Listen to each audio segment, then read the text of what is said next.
तो आज हम पढ़ने वाले हैं फार्माकोलॉजी का इंट्रोडक्शन। तो फार्माकोलॉजी क्या होता है? Study of uses and effects of drug, जिसमें हम ड्रग्स के यूजेस और इफ़ेक्ट्स के बारे में पढ़ते हैं, उसे फार्माकोलॉजी बोलते हैं। फार्माकोलॉजी में जो इंक्लूडेड चीज़ें हैं, जिससे इसमें और भी चीज़ें पढ़ेंगे, जैसे physiology, mechanism of action, absorption, distribution, metabolism and excretion and uses of drug. ये भी फार्माकोलॉजी के पार्ट ही हैं, जिसमें हम ड्रग्स के बारे में पढ़ेंगे कि उनका मेटाबॉलिज्म, एब्जॉर्प्शन, डिस्ट्रीब्यूशन और एक्सक्रीशन कैसे होता है।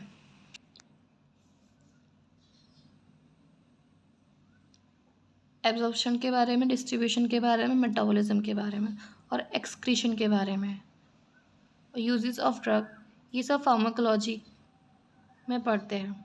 इनको हम आगे एक्सप्लेन करेंगे। अब पढ़ते हैं हम ड्रग। ड्रग क्या होता है?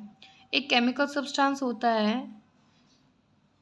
जो कि एक डोज फॉर्म में प्रेजेंट होता है, जो कि डिसीज़ को क्योर करने में और डायग्नोस करने में और ट्रीटमेंट करने में हेल्प करता है। उसे ड्रग बोलते हैं। काफ़ी बच्चों को मिसकॉन्सेप्शन होता है कि मतलब ड्रग वो अब्यूजिव वाली ड्रग्स, ये ड्रग्स नेम सेम ही होता है पर लेकिन वो ड्रग्स अब्यूजिव होती हैं, ये ड्रग्स ट्रीटमेंट्स के लिए होती हैं। फिर नेक्स्ट बात करते हैं, WHO के डेफिनेशन है कि ड्रग्स के बारे में। ड्रग इज एनी सब्सटेंस और प्रोडक्ट दैट इज यूज और intended to be used to modify or explore physiological system and pathological state for the benefit to the recipient।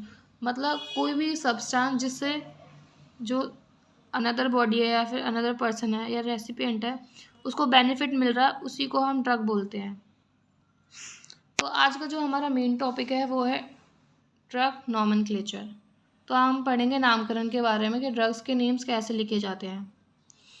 तो हर ड्रग्स के ना 3 टाइप्स के नेम होते हैं। तो पहला है जेनेरिक नेम, केमिकल नेम, उसके बाद generic name and proprietary name. Proprietary name का मतलब होता है कि जिस कंपनी ने वो चीज़ बनाई है उसका ट्रेडमार्क, उसका क्लेम उसी के पास होता है। मतलब अगर किसी कंपनी ने कोई मेडिसिन बनाई है तो उसी कंपनी वो अपनी मर्ज़ी से उस मेडिसिन का नाम रख सकता है, जैसे डिस्प्रिन हो गया। अब बात करते हैं थर्ड की, trade or brand name or proprietary name.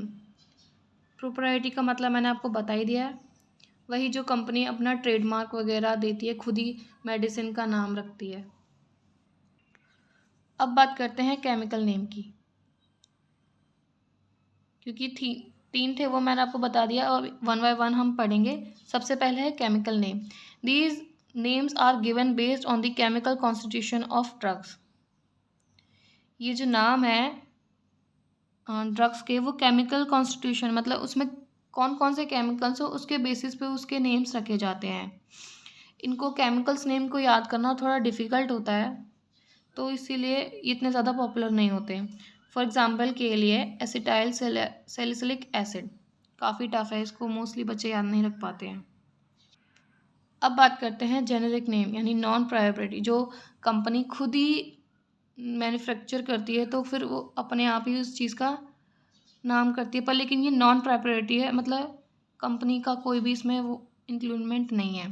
तो generic name of the drug is given by the United state adopted name council USN।